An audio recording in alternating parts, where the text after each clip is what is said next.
दोन्ही राष्ट्रवादी एकत्रितपणे निवडणुकीला सामोरं जात आहेत. दोन्ही राष्ट्रवादीच्या उमेदवारांच्या प्रचारासाठी उपमुख्यमंत्री अजित पवार पुण्यामध्ये ठाण मांडून बसलेले आहेत. पण शरद पवार गटाच्या खासदार सुप्रिया सुळे या अजून सुद्धा पुण्यातील उमेदवारांच्या प्रचारात दिसलेल्या नाहीयेत. त्यामुळे सुप्रिया सुळे प्रचारातून गायब असल्याचं चित्र पाहायला मिळत आहे. याबद्दल अजित पवारांना प्रश्न विचारला असता त्यांनी मिश्किल वक्तव्य केलं आहे.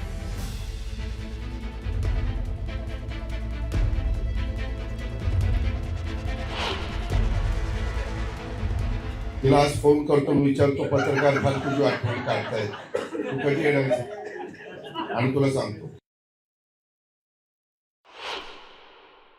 राष्ट्रवादी काँग्रेस पक्षाचे खासदार डॉक्टर अमोल कोल्हे यांनी मला सांगितलंय की मी त्यामध्ये प्रचारात उतरणार आहे. खासदार निलेश लंकेंचं माझं बोलणं झालेलं आहे. निलेशचं आणि सुनील टिंगरेंचं पण बोलणं झालेलं आहे. ते पण त्या ठिकाणी येतो आम्हाला दोघांना म्हटलेले. त्याच्यामुळं फक्त पुणे आणि पिंपरी चिंचवडलाच निवडणुका नाहीत, महाराष्ट्रात अनेक 29 ठिकाणी माझ्या माहितीप्रमाणे महानगरपालिकेच्या निवडणुका आहेत. त्याच्यामुळं सगळेच जण त्या त्या भागातल्या निवडणुकांमध्ये प्रचारामध्ये सामील झाले. आता घेऊया बातम्यांचा वेगवान आढावा. भिवंडीत महायुतीकडून मुख्यमंत्र्यांच्या उपस्थितीत विजय संकल्प सभेचं आयोजन करण्यात आलेलं होतं. अनेक लोकांना वर्षानुवर्ष संधी दिली, मात्र त्यांनी विकास केला नाही अशी टीका मुख्यमंत्री फडणवीसांनी या सभेतून केली. भिवंडीच्या विकासासाठी निधी कमी पडू देणार नाही, जेवढा प्रस्ताव मनपा महापौर ठरवतील तेवढा निधी मंजूर केला जाईल असं आश्वासन यावेळेला मुख्यमंत्री फडणवीसांनी दिलं आहे. अंधेकर कुटुंबातील उमेदवारांच्या प्रचारासाठी अजित पवार मैदानात उतरलेत. उपमुख्यमंत्री अजित पवारांच्या सभेदरम्यान अंधेकर परिवारातील काही सदस्य हे मंचावरती दिसले. ठाकरे बंधूंच्या संयुक्त मुलाखतीचा पहिला टीझर समोर आलाय. पहिल्यांदाच ठाकरे बंधूंची एकत्रित मुलाखत पार पडते. भ्रष्टाचाराच्या गोष्टी फडणवीसांनी करू नये अशा शब्दात राज ठाकरेंनी फडणवीसांवरती हल्लाबोल केलाय. मुंबई महानगरपालिकेसाठी राष्ट्रवादीने जाहीरनामा प्रसिद्ध केलाय. सुनील तटकरे, अब्दुल सत्तार आणि रुपाली चाकणकरांच्या उपस्थितीत हा जाहीरनामा प्रकाशित करण्यात आलाय. हीच ती वेळ घड्याळाची नावाने हा जाहीरनामा प्रसिद्ध करण्यात आलाय. मुंबईचा नियोजन शून्य विकास सुरू असून हा विकास नाही तर विनाशाकडे वाटचाल सुरू असल्याचं उद्धव ठाकरे म्हणाले. न्यूज 18 लोकमतला दिलेल्या एक्सक्लुझिव्ह मुलाखतीत उद्धव ठाकरेंनी भाजपावर निशाणा साधलाय. कोल्हापुरात काँग्रेसने महापालिका निवडणुकीसाठी जाहीरनामा प्रसिद्ध केला. यामध्ये अनेक विषयांना प्राधान्य देण्यात आलेलं आहे. तर विद्यार्थ्यांसाठी मोफत केएमटी बस सेवेची घोषणा केलेली आहे. काँग्रेसच्या जाहीरनाम्यावरती भाजपाने जहरी टीका केली आहे. भाजप हा वांझोटा पक्ष असून सगळे उपरे बसलेत, त्यांना निष्ठावंतांची कदर राहिलेली नाही अशा शब्दात उद्धव ठाकरेंनी भाजपावरती हल्लाबोल केलाय. न्यूज 18 लोकमतला दिलेल्या मुलाखतीत उद्धव ठाकरे भाजपावर त्यांनी टीका केली आहे. पुण्यातील सभेत बोलताना अजित पवारांनी पुणेकरांना आवाहन केलंय. 15 तारखेला कारभारी बदलायचा आहे असं अजित पवार म्हणालेत. यावरती मुरलीधर मोहोळ यांनी टीका केली आहे. पुणेकरांना जुना कारभारी नकोय, जो सध्या कारभारी आहे त्यावर पुणेकर समाधानी आहेत असा टोला मोहोळांनी लगावलाय. पुण्याच्या म्हाळुंगे परिसरामध्ये अनेक भाजप पदाधिकाऱ्यांनी राष्ट्रवादीमध्ये प्रवेश केलेला आहे. उमेदवारी न मिळाल्यामुळे नाराज कार्यकर्त्यांनी भाजपाला रामराम ठोकत राष्ट्रवादीमध्ये प्रवेश केलाय. अजित पवारांच्या उपस्थितीत हा पक्षप्रवेश पार पडलाय. छत्रपती संभाजीनगरमध्ये उद्या मुख्यमंत्री देवेंद्र फडणवीसांची प्रचार सभा होते. सभेचा टीझर हा जारी करण्यात आलेला आहे. शहराचा महापौर भाजपाचाच होणार असल्याचा उल्लेख या टीझरमध्ये बघायला मिळतोय.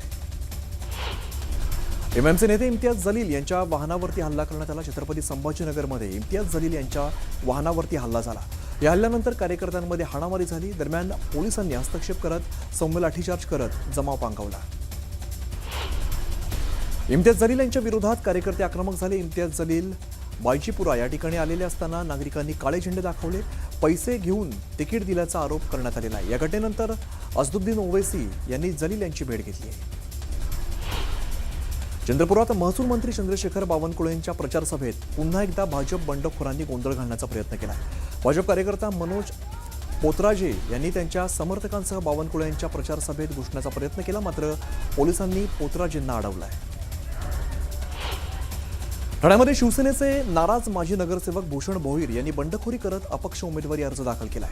तर त्यांच्या पत्नी सपना भोईर यांना शिवसेनेकडून उमेदवारी देण्यात आली आहे. त्यामुळे ठाण्यातील ही लढत रंगतदार ठरते.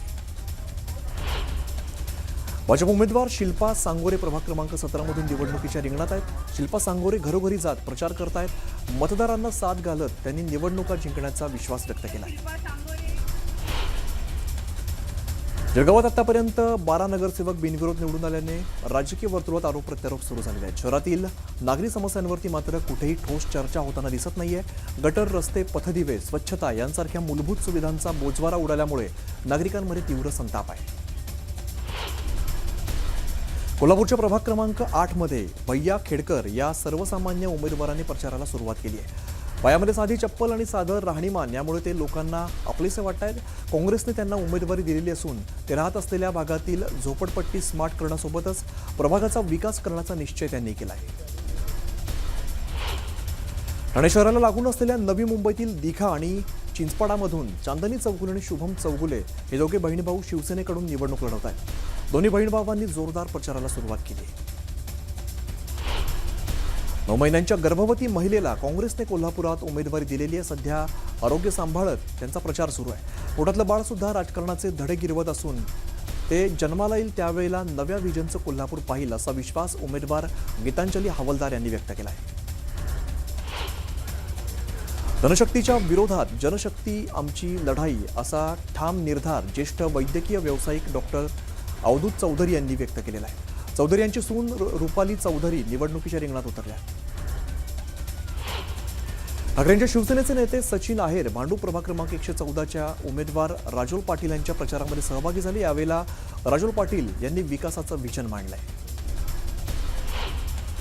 पनवेल महानगरपालिका हद्दीतील तळोजा परिसरात भारतीय जनता पक्षाने जोरदार शक्तीप्रदर्शन करत निवडणूक प्रचाराची सुरुवात केली. भाजपाचे नेते प्रीतम म्हात्रे यांच्या नेतृत्वाखालील उमेदवारांच्या प्रचाराला सुरुवात झाली आहे.